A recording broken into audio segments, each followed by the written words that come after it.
What's up, YouTube? My name is Ty, financial advisor. Welcome to my channel. Please like the video, please subscribe, and catch me every weekday after market close on the Smarter Gambling Show. So here is MULN, Mullen Automotive. This finishes at $1.38 today. That is up 8.66%.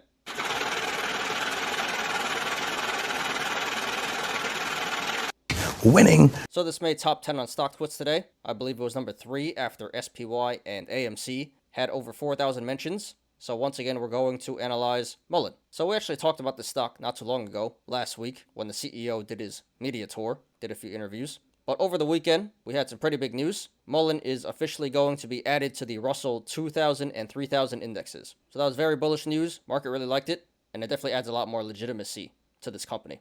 And it seems like a lot of fund managers buying in to rebalance and a lot of retail buying in as well. So really a big day today. About 9% outperform most of the market. Okay, let's go ahead and analyze here. So the Russell rebalance ends every last Friday of June. So this year it's going to end June 24th. So from now until June 24th, expect a lot of fund managers to be buying into this stock. So that is pretty bullish in the short term. This appears to be a cup and handle in the making. Bottom of the cup being 75 cents. And there can be multiple possible tops. It can be 170, 180, 270, 285, 340, 360, or 425. And in the longer term, this is part of an even bigger cup and handle, where the top can be 585, 610, 640, 755, 815, 905, 970, 1070, 1180, or even the high of 1590. So those are all bullish indicators. That is telling us that the stock should come back up to one of those tops to complete the cup. So the cup and handle is bullish in the short and long terms. We do have this symmetrical triangle forming here. Right now, it looks like it's consolidating between 155 and 105. So it looks like there's a bit more consolidation to go, but this should end up somewhere around 130-ish, and then it should break out from there. So the symmetrical triangle is bullish. And then we do have a triple gap down. First gap down is back at 1190, so that's a bullish indicator. That is telling us that the stock should come back up to 1190 to fill this gap. Second gap down is at 465, so another bullish indicator. That is telling us that the stock should come back up to 465 to fill this gap. And the third gap down is at 168, so another bullish indicator. That is telling us that the stock should come back up to 168 to fill this gap. So there's a good chance the gap at 168 fills in the short term, but the gaps at 465 and 1190, those will probably fill in the longer term. And then we do have a double gap up. First gap up at 60 cents, so that's a bearish indicator. That is telling us that the stock may come back down to 60 cents to fill this gap. Looks pretty unlikely at this point, but possible, so be aware of that, guys. And then we have another gap up at 103, which was created last week. So that's another bearish indicator. That is telling us that the stock should come back down to 103 to fill this gap. And if you guys want to follow along, the link to the chart is in the description down below. So right now, this is sitting on the support of 140. Which it finished around today. So if this goes to the upside, next levels of resistance would be 155, 170, 180, 190, 195, 205, 210, 215, 225, 235, 245, 250, 255, 265, 270, 280, 285, 290, and then $3. There is resistance above $3, but we're not going to discuss that right now. And if this goes to the downside, next levels of support would be 135, 125, 120, 115, 110, $1, 98 cents, 88 cents, 75 cents, 60 cents, and then the low of 52 cents. So right now at the current price, 140, the channels to the upside are pretty wide, so expect significant price action if this continues to run to the upside, up until this hits 180. At 180, the channel starts to narrow,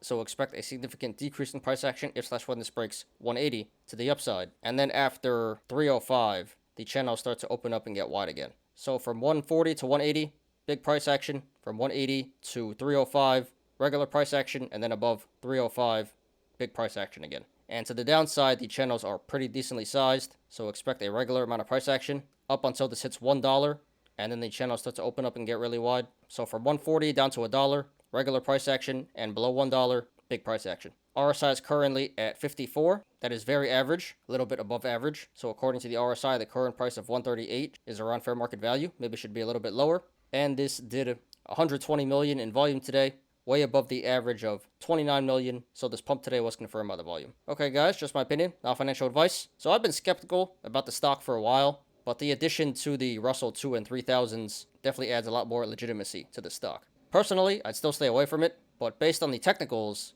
I have to admit, the stock does look pretty bullish. Long term, we got some strong bullish indicators in the cup and handle, triple gap down. Short term, we have some bearish indicators in the double gap up. But I do think this will keep running to the end of the month due to the Russell additions. And then we do have a neutral indicator in the RSI. So definitely more bullish indicators than bearish indicators. So overall, the chart does seem slightly bullish to bullish. So therefore, if you want to go long, not financial advice, honestly, the current price of 138 is a pretty decent entry. Very average entry. Not great, but not terrible. According to the RSI, it's around where it's supposed to be. So like I said, from now until June 24th, I do expect the stock to keep running to the upside because the fund managers will be adding this to their portfolios. So not really sure how high it's going to go, but this should continue to run for the next few weeks. So I think going long here at 138 would be a good swing play. So I can support going long at 138, and I would sell right after June 24th when the Russell rebalance ends. And you should be able to make some pretty decent tendies there. Now, if you're in this for the long term, honestly, I would wait for a better price. I do think it's going to run for the next few weeks because of the Russell rebalance, but there is the gap up at 103, which I do think will fill in the short term. So if you're in this for the long term, I don't like the entry of 138. If you're a little patient here, if you hold off, you should be able to get this back at 103 where the gap is. And if it pulls back, then you can just average down at the supports that I mentioned before. Now, if you want to go short, not financial advice, I would not do that, and I would not recommend that just yet, again, because I do think this will continue to run for the next few weeks until the rebalance is done.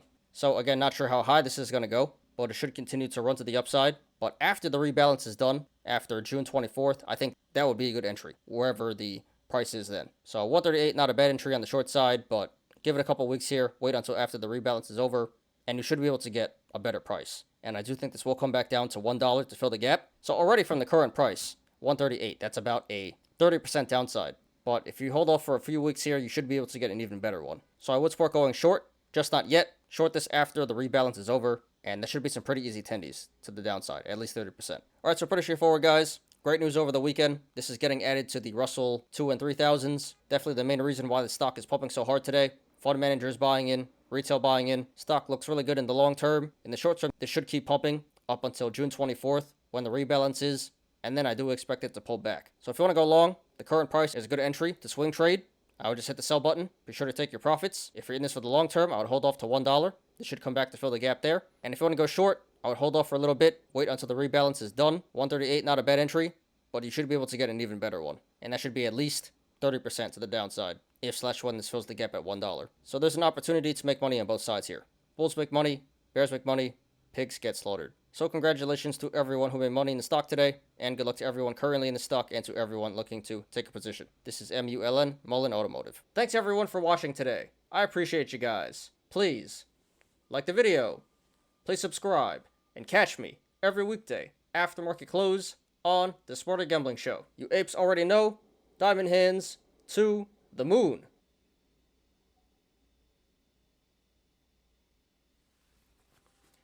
I'm Ty.